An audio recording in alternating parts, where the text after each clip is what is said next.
Welcome to another edition of the Decision Clinic with me, Paul Gordon.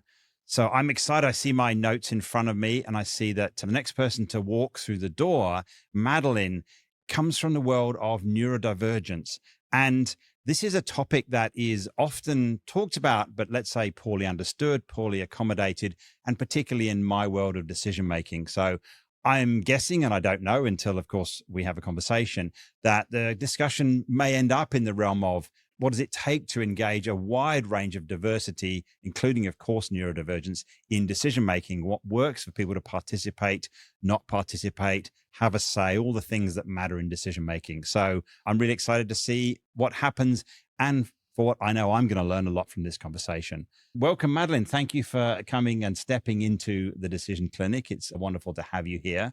And what I've found works for me to help with whatever decision problems you might be dealing with is to learn a bit about you, your journey that's brought you through this door and kind of the world that you live and operate in. And also, one of the things I like, it helps me understand maybe something about how you make decisions. And that gives us an interesting sort of lens to look through for the conversation. Perfect. Okay. I have decades of experience in leadership. That's really like if I look in across all sectors, from the arts to social enterprise to not-for-profit, a few other things, let's say, but in leadership and particularly contribution and wanting to make a difference. Right. Recently, but in the last 5 years, I've solely focused on the neurodivergent community.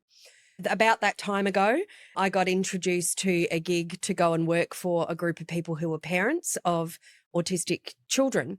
And as I was facilitating and working with the group, I started to go, man, this is familiar. You know, this stuff that they're talking about is really familiar. Through all of that, I ended up discovering that my youngest child is autistic ADHD. Then I was down a rabbit hole of discovery. You know, I was really into researching and looking and discovering. And throughout all of that process, I met more and more autistic ADHD adults. By then I was headhunted to go and be the general manager of an organisation that deals specifically with social opportunities, because I think if I'm going to talk about why I'm here, I would say there is one statistic that took the air out of me when I heard it. And that is that 32% of autistic people will never have a friend outside their own family. Wow. And it took the wind out of me. It really did. And it was very real for me. It was real for my family. And I looked at all of the latest statistics in life for autistic people. So 20 years less lifespan than the average person. Whatever the unemployment rate is in Australia, you double it for someone with disability and double it again for a neurodivergent person. 8% of neurodivergent people will get a degree. You know, there's like mental health statistics, suicide rates, which, by the way, we're going to need to trigger warning probably this conversation. But the latest statistics in life were so appalling. And for me, as soon as I heard about lack of friends, it's like it all made sense. It was like every road led back to social isolation. Wow, yeah. And so I was the general manager for an organisation that specifically went looking for what are the social opportunities for autistic people and created a database, but really a community. And I built that. And when I was 8, when everybody else played like mums and dads, or I don't know what else you play, schools doctors and nurses, or something, whatever. Doctors and nurses, right? I played businesses. And I used to get like a stapler and a calculator and like pretend. And when I was 8, I called my business Wondiverse. And it was all about wonder and the universe. And I didn't know what was going to happen at the business, but I knew it was about everybody in the whole world coming together. And it was going to be this amazing place. So from when I was 8, that was like this niggling thing. And when I was on the phone to people, I would doodle on a writing pad and I'd write Wondiverse over and over again. We're talking decades. And then when I was personally diagnosed autistic ADHD, I was doodling on the pad again, writing Wondiverse, and I went, oh, it says diverse in it. Yeah. And I'd never read it. Because for me, it was about wonder in the universe. Yeah. So it was like one of those moments where I went, okay, now's the time. I've turned 50. I have a lifetime of skill in leadership and contribution. And nearly a year ago, almost a year to the day, I started Wondiverse as a social enterprise. And the entire point of that is to have all neurotypes, all brain types, be able to work and play together. That's it. Congratulations on that as a very distinct move. And I have to say, when I saw Wondiverse on my notes, I immediately went wonder from diversity. That's where I went with it, right? Yeah. And just as a slight side point, but it's always fascinating because, of course, context is so critical in decision making and in much of your work. And of course, if I look at something with a certain context, then I see something different from if I look at it with a different context. And it sounds like you had a context shift at some point. Oh, it was radical. I was like, how did I miss that for all those years? Wow. Okay. Yeah. So, well, what a journey. And I hear different contexts. As you say, as an 8-year-old, you had this niggling idea. I heard as an 8-year-old, you had this grand vision that has been there present as a context for you through your life. And now you found the opportunity to make something really concrete out of that. So that's a huge achievement. And a couple of questions that come to mind, because you opened with a kind of lifetime of leadership. What does leadership look like to you? It's a topic that comes up in the world of decision making frequently. So I love to hear different people's experience of leadership and distinction of leadership. Look, this is a massive topic, and I've got like 25 years worth of things I could say about it. But I think leadership is an opportunity to bring a community of people together to fulfill a vision that matters. Okay. I love that. Yes. And that's because what I heard after you said a lifetime of leadership, and then what clearly you're doing very distinctly with Wondiverse is leadership of that community. And the other thing you said, which is also fascinating, you don't describe it as there's this community versus that community. It's everybody, right? And I think that's just an area I'd like to explore with you, because we often know in, certain, let's say, disadvantaged communities or inequitable communities, the answer is to look at that community distinctly and say, what might those needs be and what do we do there? Which is a subtly different conversation from what is it to look at the whole community and everything in it, so that what we do, how we engage, etc., works for everybody in the community, not just for that distinct group. So that's what I hear in is that your philosophy? I do think what we do need to say is it is 100% valid to look distinctly at the neurodivergent community and provide whatever accommodations or support or needs there are. So there's that. I do think we've got to step out a little, because we're just chucking this word around. Neurodivergence. Yeah. And I think it's important to get it clear before I even talk about what I mean by everybody. Yes. So often the best way to talk about something is to say what it's not. What neurodivergence is not is a lot of the myths that people say, like, oh, we're all on the spectrum, or we're all neurodivergent. That's not actually the case. So if you look at things like culture, you can say we live in a culturally diverse country, a culturally diverse world. And that makes sense to us. Like, it's a world where there's multiple cultures amongst it. So equally, we live in a neurodiverse world where there's diversity in brain types, or we could say operating systems. But a Samsung is a Samsung and an iPhone is an iPhone. Yeah. And they are distinct as operating systems, or an Xbox or a PlayStation. And you can't put the same apps or the same software or the same programming into those operating systems and think something's going to happen that'll work. And there are things about a human being's brain that make it unequivocally so that they are neurodivergent. So what does that mean? Well, that's a huge umbrella of various things. I personally can only speak through the lens of autistic and ADHD, but it includes many other things, including Tourette's and dyslexia and bipolar and people that have multiple personalities. It can include many things inside of what it is to be neurodivergent. But there are people that are, and there are people that are not. Yes. Yeah. And I guess even the term divergent implies there's a mainstream, and we're not on the mainstream. We've diverged from the mainstream. Yeah. And the other word that gets used for everybody else is neurotypical. Yeah. Now, I'm not a particular fan of that, because I don't think there's anybody that's typical anything. I think that each of us is unique, no matter what.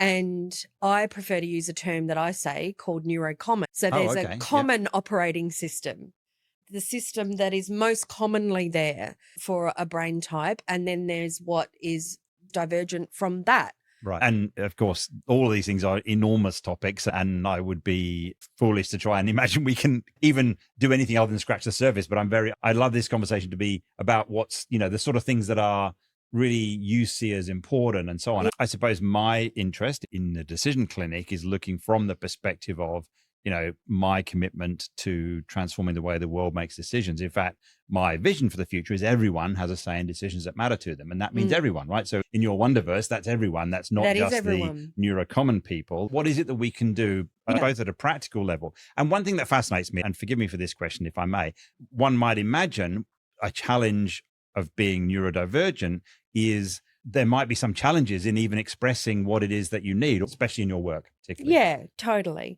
So you keep talking about everyone. And I think that's at the heart of Wondiverse, and why I say all neurotypes work and play together is because no matter what you do, organizations are starting to be in this conversation. Yeah. Managers and leaders are starting to be in this conversation. And they do great things like diversity and inclusion policies, and they put things in place. But in the absence of anybody knowing what to do after that, they're meaningless. Right. They're just another document on the SharePoint that nobody knows what to do with. Yeah. So what I'm interested in is how do you interact? How do you engage? How do you have conversations, which include decisions with all neurotypes? And ultimately, this is a big focus for me, rediscover the lost art of play. So I think play has a lot to do with it, including decision making. When I talk about my work with the neurodivergent community, so first to say that the current statistic is 1 in 40 Australians are neurodivergent, and there's a huge barrier to diagnosis in this country. So that statistic can only include people that have been diagnosed. At the same time, without a diagnosis, it's really valid to identify as neurodivergent. But let's say that statistic says 1 in 40 Australians. Then on top of that, only 13% of those people will ever disclose in a workplace or in an organisation. So 13% of the 1 in 40 will ever say that they are. So what is really predictable is that in every organisation and workplace, there's multiple divergent people who may or may not ever say. And they're the people that make it into the workplace. And, one of the things I say to people, you're talking to someone who's super articulate and, all of those things.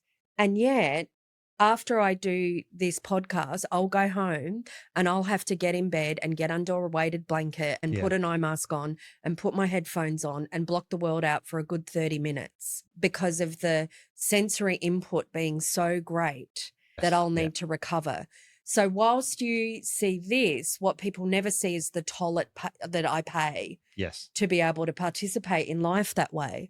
And there are multiple people in my community who the thought processes and the ability to have them come out their mouths, they don't work in the same way that other people's do. And there are people in the community who don't use vocal language to communicate at all. So there's a world of discovery simply in communication, which absolutely includes decision making and most powerfully self-advocacy and choice and all of those things. Like you say, a vision for everybody has the opportunity to participate in their own decision making or the decisions that matter to their lives. Yeah. And I think that's your commentary about you personally and the impact of this conversation will have on you. I'm interested in shining a light on some of those things because, as you say, mostly they'll be completely hidden, and people's experience of you, let's say, will be as presented in a moment, in a time, and then there's no consideration for what impact that might have.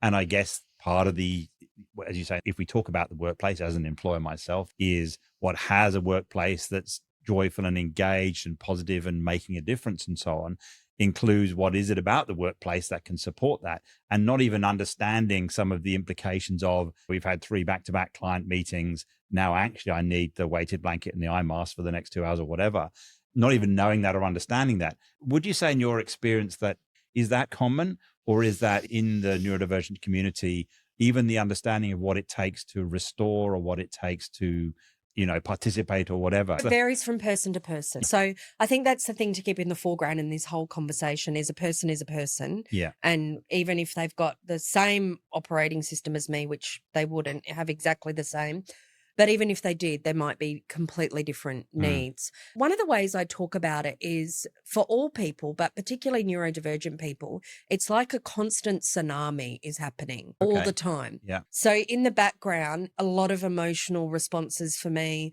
My brain is trying to put certain thoughts together. I'm actually having about 8 to 10 full train tracks of thoughts happening right now while I'm talking to you. Yeah. And they're running at exactly the same time as I'm engaging with you and answering your questions. And then there's physical things happening all the time. My heart rate slightly increase. As a neurodivergent person, no matter what I do, my heart rate will always be slightly higher. My body responds as if it's had an influx of cortisol on and I'm in fight or flight a lot of the time, even though experientially with autistic experience, I can be totally detached and have no sense of my body and go 8 hours and not realize I haven't moved out of the seat or eaten or drunk anything. From a high level of detachment, I have to have reminders in my phone, eat something, drink something, get out of your chair because of a high level of detachment. But that tsunami is like there all the time. And so, as you can imagine, sometimes it occurs to others like the tiniest thing sets off this kind of huge response. Like, what the heck? Where did that come from? But actually, it's not an instant thing. It's something that's been building over time. Or the other way is it's there all the time.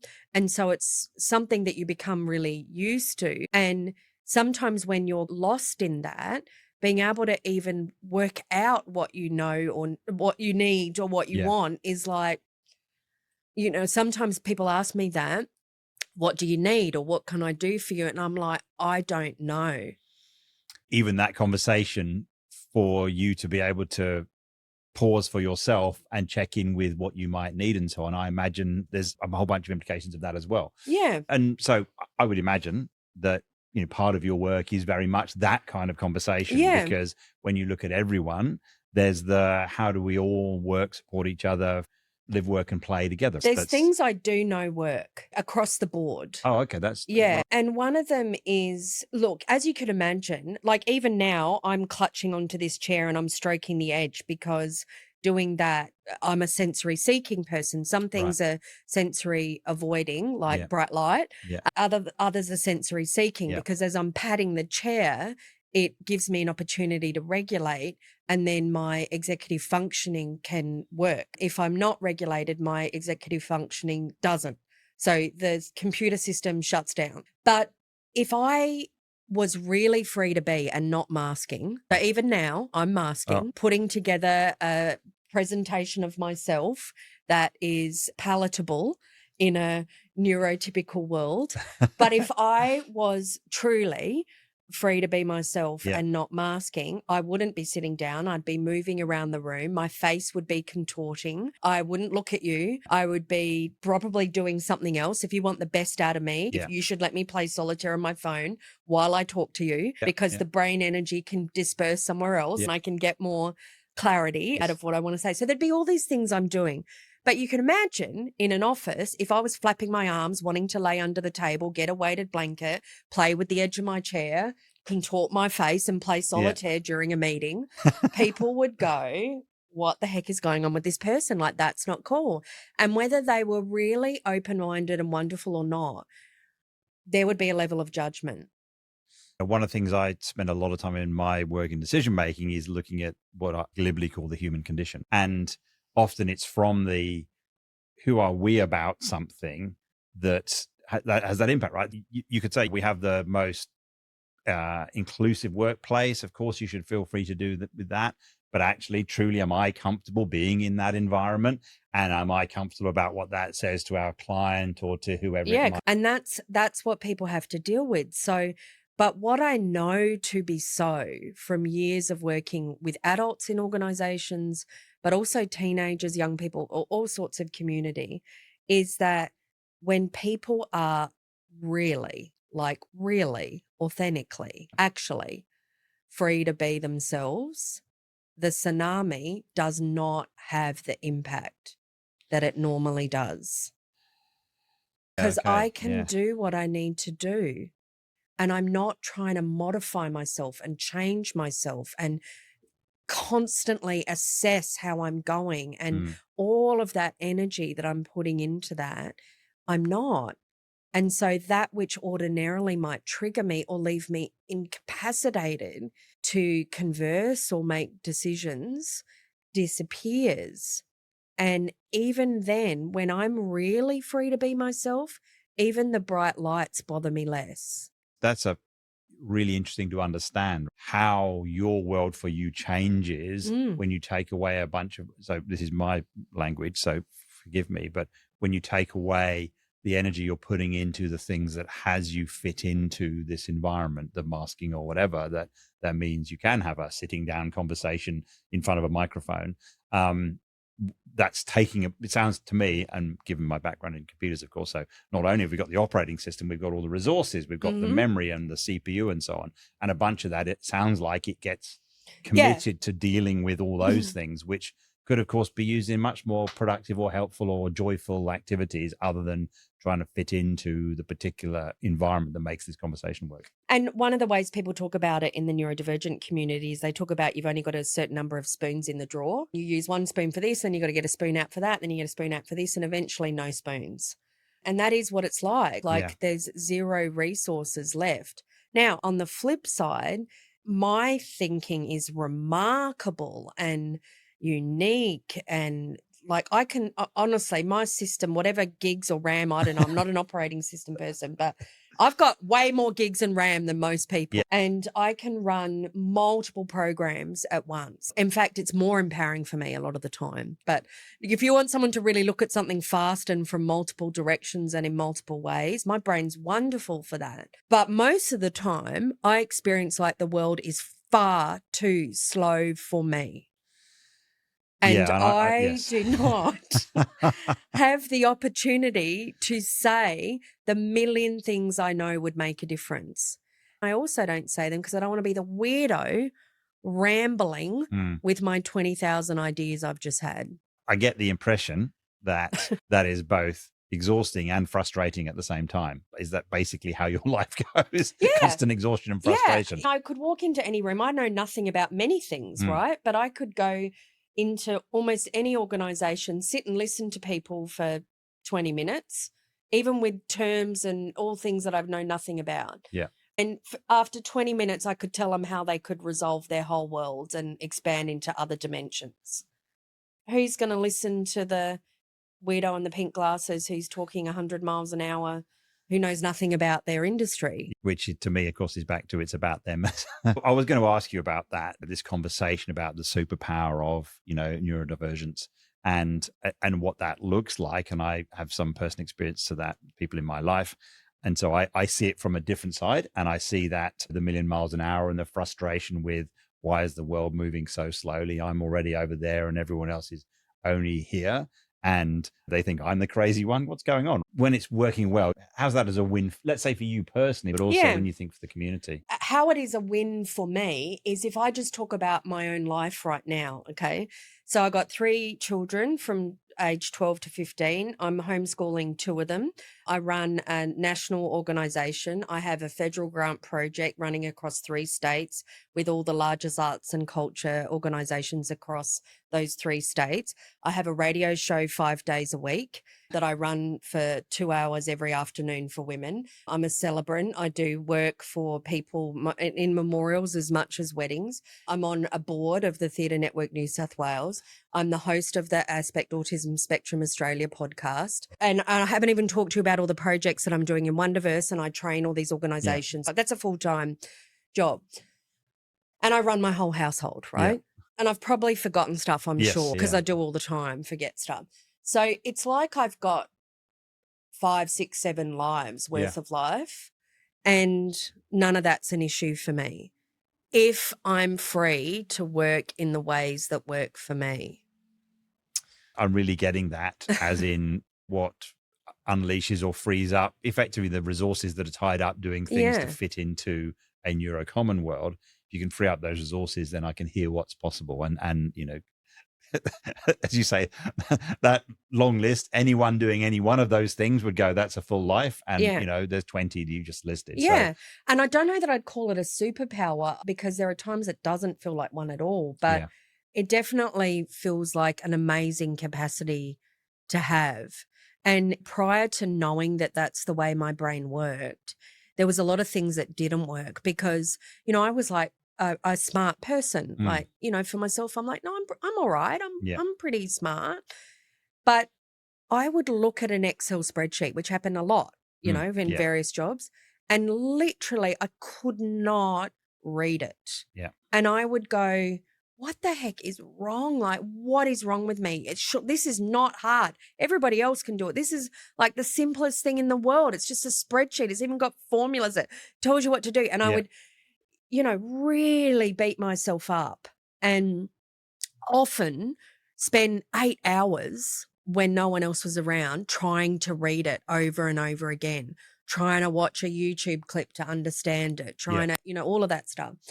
And once I was diagnosed, I literally had an epiphany, and I went, I'm 5'3", and if there's something up in a cupboard that I can't reach, I get a stool. Yeah. And I stand on the stool to reach the thing. Yeah.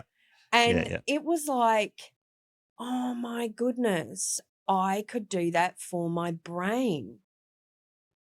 And I don't beat myself up for getting, what's wrong with you? Why are you getting a stool? It seems it's easy to everybody else. Like, I wasn't beating myself up about a stool. So why would I beat myself up about this? And something else became available. Firstly, I didn't have to spend all that time that I was torturing myself trying to do those things. And secondly, I could get someone else who knows how to read a spreadsheet to tell me what it said in a way that worked for me. So what I heard there, and this is fascinating, because so there was a diagnosis point in your life. Yeah.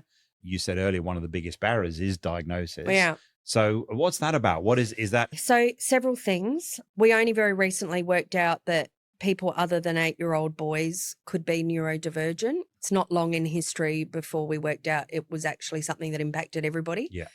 All the diagnostic practices don't include anything for women and the expression of women and how it shows up there. They're very old-fashioned. Yeah. It's also very much done in a deficit medical model, where there's something wrong with you, like it's called autism spectrum disorder. Yeah. Like a deficit that you need to go and fix. Whereas in the neurodivergent community, there's a real push for a social model that talks about, no, the operating system is the operating system. There are people that fight till they're blue in the face about Samsung's better than an iPhone, but neither are better than each other. Yeah. They're just different operating systems. And if we can, we get the world to work for both. We've got whole systems in place that work for Android phones. And, this is about having the world altered versus the human being altered. So there's all of, in a political and systemic way, that's what's there. And then with all of those factors in place, lack of people that are trained to be able to do diagnostic processes, then so massive wait lists, and then because of that, really expensive. So on average, it's $2,500 to have a diagnostic process. So for my family, we're up to $13,000 just to have someone say your experience of life is accurate. One might imagine the feeling on the other side is the kind, right. Yeah. I mean, I think I would have been really disappointed if I found out at the end that they said no. I would have been like, you got to be kidding. Yeah. Because for me, it was really validating, like, yes, yay, now I know what I'm working with. Yeah, and I think that's what I'm also interested in, that from a sort of relating it into the world of decision making. You now operate from a different context. The context is a diagnosis. I don't know. Actually, let me ask you a question, because you said 13% of the 1 in 40, only 13% disclose effectively.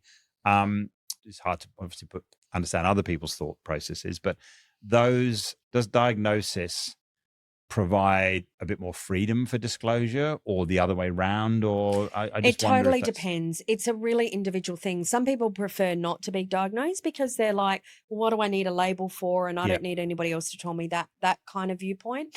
Some people want a piece of paper yeah, to say it's true. yeah, And that somehow empowers them to be able to be more vocal about it. mm, For me, I was really fascinated in the science. There was two things.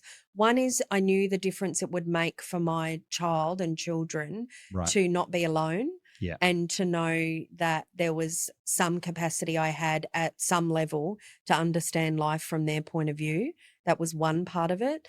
But I also was really fascinated with the science. So after I had my diagnostic process, which is a series of questions, mm. I went and had my brain scanned because I Oh, really wanted to know, can you see it? yeah, Like if you scan it, can you see it? And I did all those scans where you yeah, end up with hundreds of pictures of your brain with colors all over it. right, And in a basic way, if it's very dark blue, it means it's inactive. And right, if it's yeah, very dark red, it means it's hyperactive. And then all the grades in between, right? Sort of yellow, yeah, green, like that. And so I had my brain scanned, and then the person showed me the picture. Oh, in fact, they said, let me show you someone else's brain, yeah, like a common brain yeah, first. And they put up all the pictures, and it was like a rainbow of like yeah, all this color and lots of space with no color yeah, in it, right? And I was like, oh, okay, that's what a brain looks like. And then they said, all right, now let me show you yours. And they put the images up, and there was nothing but dark blue and dark red. wow, And it was like, whoa. And depending where it was in my brain, either it was entirely inactive yeah, yeah, or yeah, hyperactive. And there was something for me, I mean, it was a little sobering, I got to say, to yeah, go, wow, I'm a legend, man, for yeah, like yeah, getting through life yeah, operating like this. That was sort of sobering and a little bit of regret and upset that I didn't know before then. But it also was like, okay, now this makes sense. And crazy stuff like this particular part of my brain is where there was this like maroon red, yeah, dark red patch. And I didn't know that every time when I was feeling like it was all too much, like my brain was about to explode, mm, I used to go and get my dog. I love my dog, a yeah, fluffy dog, and I would lay my head that bit yeah. on the dog Oh, for wow, 10 okay, minutes. yeah, And yeah, then I would be like, fine after that. And so there was all this kind of validation of here's how it is. Other people really wouldn't want to see that. Other people are like, oh, what do I want? I don't want to know that. I just want to have a great life. yeah. And the reason I'll ask you this question, because I just heard in what you said, but also this relates to some personal experience I've had, is that moment of diagnosis and then seeing what's really going on, that realization and that sort of emotional experience, which sounds for you like it might have been, there's a bit of regret. It's like, why didn't I know this before? A little bit of a go me. I've got through life to this point highly successfully with all this going on and not really an understanding or a consciousness to it. I guess the whole range happens when people go through that experience. And that in itself must be, a challenging thing to deal with. There's a sudden Yeah, and kind then of, what do I do now? I yeah, mean, I literally said once they said I was going, well, what do I do now? Should I have a parade? yeah, Is there a party? Do I yeah, tell people? Do I not tell people? Like what happens now? And that's a whole other conversation. But I think the thing, you're interested in what would make a difference for people. yes, And one of the things I then went and spoke to a doctor of neuroscience who's got a particular fascination about their PhD was about social isolation. mm, And so you want to imagine in every workplace, you can be surrounded by people and be utterly alone yeah, if you're not understood, mm, if people are not coming to you where you are, reaching you, connecting with you, right? yeah, So in every workplace, no matter how much pickleball you play on Fridays on the roof, everybody is socially isolated to some degree. And when I spoke to this doctor of neuroscience, I said, tell me about the science of social isolation. yeah, And they said, apart from getting an axe and chopping your head, it is the worst possible thing you can do to your brain. Just look at it from a Physical neuroscientific damage perspective. from a neuroscientific perspective, it's the worst That's possible thing fascinating, you yeah. can do to your brain. Yeah. And that's why a lot of people struggled so badly during COVID, Yeah. because it only takes 3 weeks of experiencing social isolation to do permanent damage on your brain. And 3 the weeks. kind of damage is things like all the neuronal patterns start to form that include loneliness, depression, disconnection, all of those things Yeah. that happen during social isolation. And if you do that for more than 3 weeks, it's fundamentally detrimental. So I was like, okay, then how do we fix it? Like, what do you do if that's so bad? Yeah. And people are experiencing it surrounded by others Yes. in Yeah. places. Well, yes. What do we do? And she said, equally, what's incredible is if you spend time connecting with another human being, you actually heal your brain and form neuronal pathways of dopamine and endorphins and love and all of those things. Oxytocin, we love that one. Oxytocin that starts to form in your brain. And get this, if you deeply connect with people, you don't even have to talk. That's yes. Mildly ironic they're on a podcast where it's basically talking. I'm conscious of a few things. Firstly, of our time, and we kind of need to come to a conclusion in our conversation. Not that we're trying to solve anything in this discussion; it's really an exploration. But a couple of things I can hear. So back to my commitment in terms of everyone has a say in decisions that matter to them.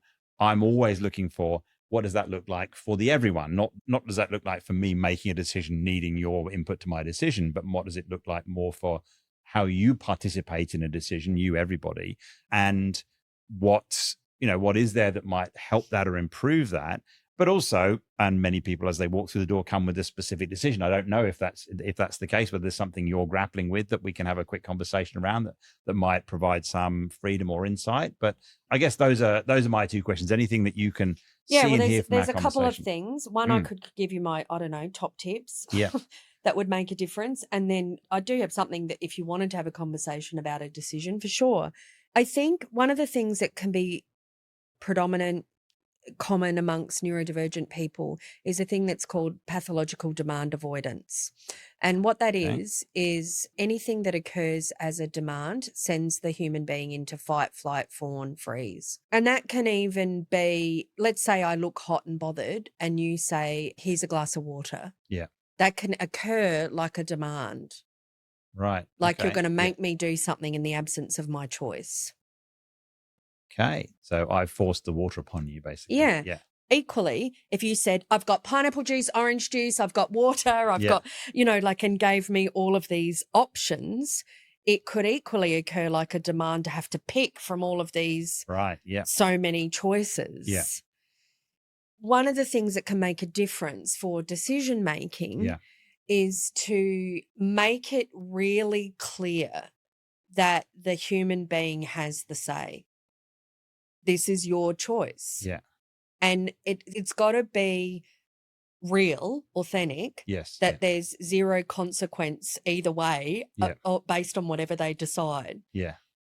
Which is not always the case. Like, it's your say, but hey, let me tell you what I really want you to choose. That way, well, this is better for sure. Or, thank you. That's very helpful and very in my world in decision making, trying to frame decisions in that way and not thinking specifically from a neurodivergence perspective, but such that people are free to have their input without it looking like I'm kind of pushing you in this direction or that direction. And I think your point was really important there for me to take away, which is the no consequences of. So it's not like there's something hanging over me if I go this way or that way. It's like,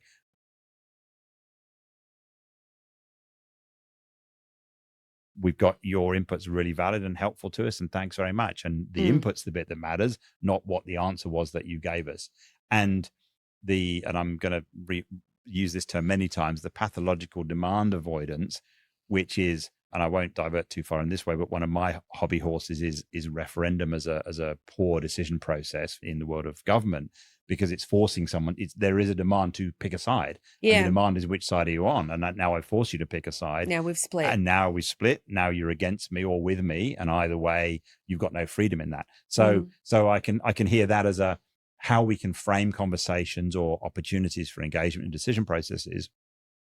Can look from how is this occurring over there as a demand, as a something that now is now fully loaded with a bunch of other implications that are unrelated to the decision, let's say. Yeah. And I think equally in partnership with that is, a lot of neurodivergent people have a lifetime of trauma, and a lot of the trauma is being the weirdo, being too loud, being too much, a lot of the trauma is that. So if you really are going to ask for input in decision making, it's got to be okay to say the most radical thing in the room, and say it in a way that isn't necessarily the way anyone else would say it, or it should be said, or in the right framework with the right language.